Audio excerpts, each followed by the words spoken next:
حبيبي، انا خدت النهارده قرار مهم جدا، وهو انك تتجوز عليا. نعم؟ قلتي ايه؟ معقوله انت زوجة صالحه؟ ايه المشكله؟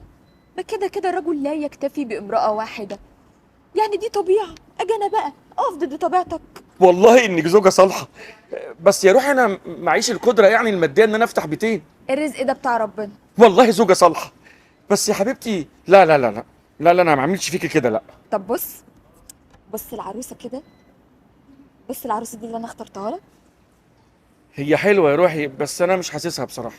طب يعني ما فيش حد كده ولا كده بترتاح له؟ انا يعني بقول اللي نعرفه احسن من اللي ما نعرفوش. بصي يا حبيبتي، هو لو لازم يعني في واحده صاحبتي اسمها سمر كده معانا في الشغل، هي سكرتيره بس محترمه محترمه قوي. حلوة قوي.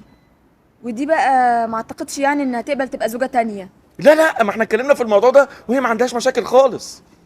يبقى هي دي اللي بتخني معاها يا زبالة. انا قلبي ما كانش مرتاح لك من شوية. خلاص يا حبيبتي، بلاش سمر، نشوف حد تاني. لا سمر ولا غيرها. انت صدقت اني هجوزك يا روح امك؟